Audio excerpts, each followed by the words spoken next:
मैं डॉक्टर महेश कुमार पालीवाल, सहायक आचार्य रसायन विज्ञान, राजकीय कन्या महाविद्यालय चौमू। बच्चों, आज हम बीएससी पार्ट सेकंड का वैद्युत रसायन द्वितीय का अंतिम टॉपिक पढ़ रहे हैं और वो है संक्षारण, कोरोजन।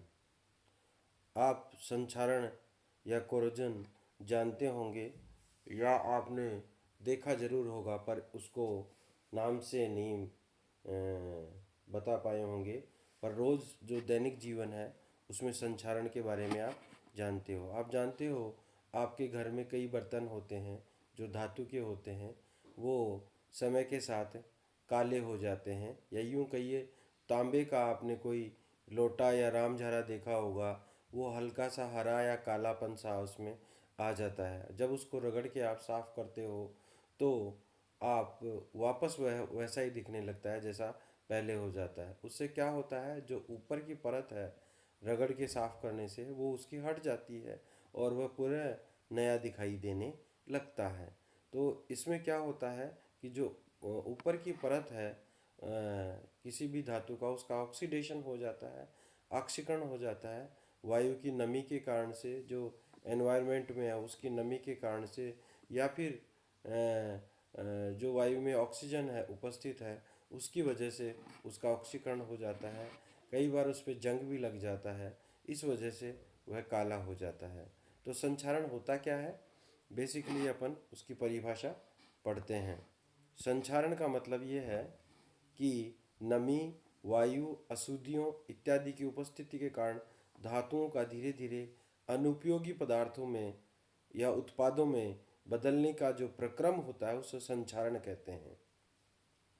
उदाहरण के लिए लोहे पर जंग लगना, कांसे व तांबे के बर्तनों पर हरे रंग की तह जमा हो जाना, चांदी के चमकीले जेवर रखे रखे काले या स्लेटी हो जाना, उनका टार्निश हो जाना, मटमैला हो जाना, गंदला हो जाना, जो है वो संक्षारण का ही प्रोसेस है। संक्षारण जो है वो दो प्रकार का होता है। पहला संक्षारण जो है वायु धातुओं का जो वायु द्वारा ऑक्सीकरण होता है वह भी संक्षारण का एक प्रकार है। धातु काला हो जाता है या बदरंग हो जाता है धात्विक ऑक्साइड की परत के बनने के कारण से, इसमें नुकसान कम होता है। दूसरा जो है धातुओं का नमी द्वारा विद्युत अपघटनी संक्षारण, धातु पर जंग लगना, और इसमें जो है वो नुकसान अधिक होता है। तो संक्षारण का जो सिद्धांत है वह किस प्रकार से है, उसमें क्या क्या प्रोसेस होता है, उसके बारे में बात करते हैं। लोहे पर जंग लगना एक विद्युत रासायनिक क्रिया है और वह निम्न पदों द्वारा संपन्न होती है। देखिए, मुख्य रूप से इसमें 3 पद हैं, तो अपन इन पदों की बात करते हैं। पहले पद में होता क्या है कि CO2, और CO2 की जो गैस वायुमंडल में उपस्थित है वह, और H2O की जो गैस है यानी कि वाटर वेपर जो एनवायरनमेंट में है, और CO2 है, वो मिलकर H2CO3 बना लेते हैं। ठीक है, वो धातु की सतह पर बन जाती है इस प्रकार की सतह, और वह आयनित हो जाती है। फिर आयनित होने के कारण से इसमें H+ आयन और HCO3- आयन जो है वह बन जाते हैं। HCO3- आयन जो है वो विद्युत अपघट्य का कार्य करते हैं, और इसमें इस प्रोसेस में थोड़ा सा क्या होता है कि वाटर का हाइड्रोलिसिस भी हो जाता है, यानी कि वाटर भी अपने आयनों में टूट जाता है, H+OH आयनों में आयनित हो जाता है। अब जो जंग लगने का पहला प्रोसेस जो चालू होता है वो होता है वैद्युत अपघट्य जो बना है इसके नीचे धातु की जो सतह होती है इसके जस्ट नीचे, यानी कि CO2 और H2O मिलके H2CO3 बना लिया, उसका वैद्युत अपघटन हो गया, उसका अपघटन हो गया, H+ आयन और साइन बन गई। इसके जस्ट नीचे जो है वो आयरन की जो सतह होती है, यानी कि धातु की जो सतह होती है वह एनोड की तरह कार्य करती है, और जो आयरन होता है उसका ऑक्सीकरण हो जाता है, और ऑक्सीकरण में आप जानते हो कि इलेक्ट्रॉन निकलता है, तो Fe2+ और 2 इलेक्ट्रॉन निकलते हैं, और इसका जो इलेक्ट्रोड पोटेंशियल होता है वह, या मानक अपचयन विभव जो होता है वो -0.44 वोल्ट होता है। आयरन के द्वारा जो इलेक्ट्रॉन त्यागे जाते हैं वो नेक्स्ट स्टेप में H+ द्वारा ग्रहण कर लिए जाते हैं। और H+ जो है वो आप जानते ही हो, जो है वैद्युत अपघटन का जो कार्य हुआ या आयनन जो हुआ H2CO3 का, उसमें H+ आयन जो है वो बनते हैं। या फिर जो वाटर जो थोड़ा सा आयनित हुआ उसमें H+ आयन बनते हैं। तो उसमें H+ आयन बने वो इलेक्ट्रॉन लेकर H2 में कन्वर्ट हो जाते हैं। ये H2 फिर ऑक्सीजन के साथ या वायुमंडलीय ऑक्सीजन के साथ अभिक्रिया करके H2O बना लेते हैं। तो अपन इस टोटल संपूर्ण अभिक्रिया को एक साथ पढ़ें तो ऐसे हो जाएगा कि 4H+ जो है वो ऑक्सीजन O2 के साथ मिलकर और 4 इलेक्ट्रॉन इसमें जुड़कर H2O का निर्माण कर लेते हैं। ठीक है। अब धातु का ये भाग जो है वह कैथोड की तरह कार्य करता है। यहाँ पर जो है वह कैथोड की तरह कार्य होता है और इसमें जो रिडक्शन पोटेंशियल की वैल्यू होती है वो 1.23 वोल्ट के बराबर होती है। तो कुल मिलाकर जो प्रोसेस हुआ यानी कुल मिलाकर जो अभिक्रिया हुई, सेल अभिक्रिया, वह क्या होती है, आयरन और प्लस H+ आयन और ऑक्सीजन मिलता है। तो अपन इसको बैलेंस इक्वेशन के रूप में पढ़ें तो हमारे पास आता है 2FeS plus 4H+ aqueous plus O2 gas. ठीक है। देखो आयरन की जो नीचे वाली H2CO3 से नीचे वाली परत है वो है, और जो है H2CO3 जो H2O और CO2 से मिलकर बनने के कारण से बना था, उसमें हमारे को H+ आयन मिले थे वो, और वायुमंडलीय ऑक्सीजन मिलकर हमारे को बनाते हैं 2Fe2 plus aqueous plus 2H2OL, यानी कि हमारे पास जो है ऑक्सीडाइज्ड आयरन मिल जाता है। इसके लिए मानक सेल विभव जो है वो हो जाएगा E cell is equal to E cathode minus E anode, यानी कि ER माइनस EL। चूँकि इसमें जो वैल्यू है वह ई कैथोड की हो जाएगी 1.23 माइनस 0.44, और इसकी वैल्यू आती है 1.67 वोल्ट। चूँकि हमारे पास ई सेल का मान जो है 1.67 वोल्ट आता है, तो अतः ये क्रिया चलती रहती है। क्योंकि जब पॉजिटिव वैल्यू आती है ई सेल का मतलब कि इसका मतलब इस प्रकार की अभिक्रिया संभव है। उपयुक्त क्रिया में बने हुए Fe+2 आयन वायुमंडल की ऑक्सीजन व H2O से मिलकर फेरिक ऑक्साइड या जंग का निर्माण कर लेते हैं, रस्ट बना लेते हैं। तो 4Fe+2 और प्लस O2 और 4H2O मिलकर बना लेते हैं 2Fe2O3, फेरिक ऑक्साइड बना लेते हैं, और 8H+ बना लेते हैं। इस प्रकार हमारे को क्या है, जो रस्ट है वो फेरिक ऑक्साइड के रूप में मिल जाती है, और इस प्रकार से जो मेटल की ऊपर की परत है उसका ऑक्सीडेशन हो जाता है। अब अपन आगे बात करते हैं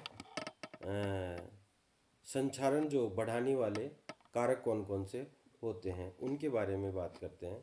संक्षारण बढ़ाने वाले कारक, तो पहला कारक है नमी की उपस्थिति के कारण से जो है वो है H+ आयन ज़्यादा बनेंगे, तो हमारे पास संक्षारण जो है वो ज़्यादा हो जाएगा। वायु की वजह से ऑक्सीडेशन ज़्यादा होगा तब संक्षारण बढ़ेगा। अशुद्धियों की उपस्थिति से भी जैसे NaCl, SO2, SO3 आदि की गैसों की उपस्थिति की वजह से भी संक्षारण जो है वो ज़्यादा बढ़ता है, कोरोजन ज़्यादा होता है। डेंट और बैंड यानी तोड़ और मरोड़ के कारण से भी धातु का जो ऑक्सीकरण है वो ज़्यादा बढ़ जाता है, क्योंकि वहाँ पर पानी और वायु के ज़्यादा हिट करने के चांसेस होते हैं, इसलिए जो है वो संक्षारण बढ़ने का संभावना ज़्यादा होती है। वैद्युत अपघट्य अगर कोई उपस्थित होता है तब भी जो है हाइड्रोलिसिस या यूँ कहिए इलेक्ट्रोलाइसिस का प्रोसेस तेज़ी से होगा, जिसके कारण से संक्षारण बढ़ने के ज़्यादा संभावना होती है। अब लोहे को संक्षारित होने से बचाने के उपाय क्या क्या हैं? मुख्य रूप से 3 प्रकार के उपाय हैं। पहला जो है वह है रुकावटी अथवा रोधी रक्षण, बैरियर प्रोटेक्शन। बैरियर प्रोटेक्शन में होता क्या है कि तेल या ग्रीस का लेप कर देते हैं, जिसके कारण से ऑक्सीडेशन कम होता है और उस पर जो है वह इलेक्ट्रोलाइसिस का प्रोसेस भी कम होता है, उस पर पानी जो है, नमी जो है वो चिपक नहीं पाती है, उस कारण से जो है उसका बैरियर प्रोटेक्शन हो जाता है। वार्निश या रोगन लगा देते हैं, रासायनिक विधि द्वारा आयरन फॉस्फेट की सतह चढ़ा देते हैं। इस प्रकार से अपन बैरियर प्रोटेक्ट करके हम लोहे को संचारित कर सकते हैं। दूसरा जो प्रोसेस होता है, उपाय जो होता है वो होता है बलिदानी रक्षण, सेक्रीफिशियल प्रोटेक्शन, यानी कि इसमें एक का बलिदान कर देते हैं। तो जो आयरन होता है उसके ऊपर अपन और अधिक सक्रिय कोई जो धातु होती है उसका लेप कर देते हैं, तो जो सक्रिय धातु होता है उसका ऑक्सीकरण हो जाता है और अपना आयरन बचा रहता है।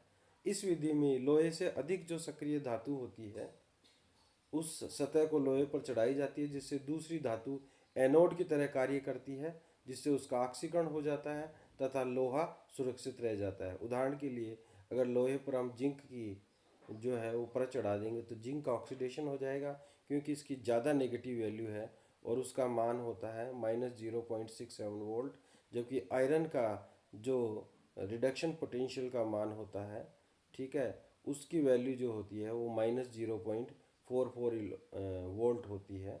तो उसका जो है वो ऑक्सीकरण ज़्यादा। इलेक्ट्रोकेमिकल सीरीज में जिंक ऊपर आता है, आयरन नीचे आता है, तो जो ऊपर आते हैं वे ज़्यादा एक्टिव सब्सटेंसेस होते हैं तो उनका ऑक्सीडेशन हो जाएगा।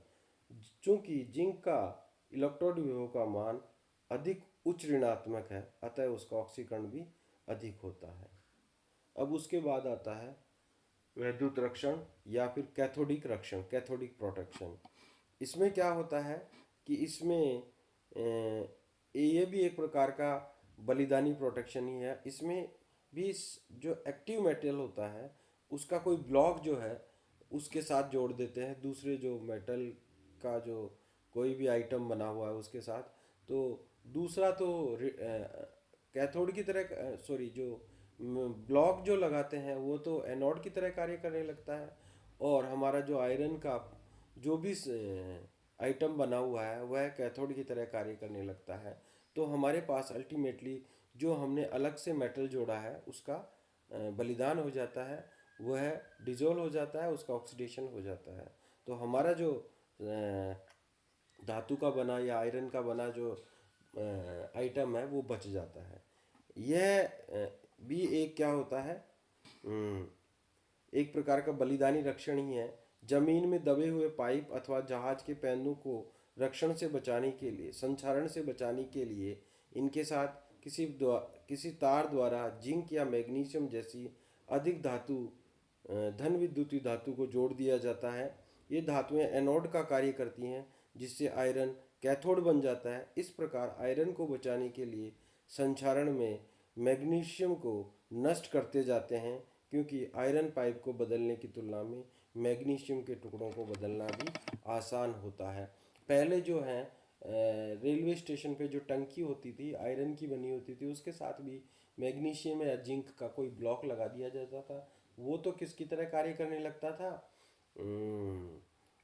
एनोड की तरह कार्य करने लगता था, और जो आयरन की टंकी है वो कैथोड की तरह कार्य करने लगती थी, जिसके कारण से वह बच जाती थी और जल्दी से खराब नहीं हो पाती थी।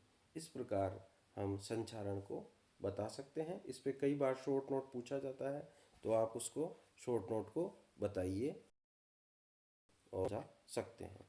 धन्यवाद, आज के लिए इतना ही।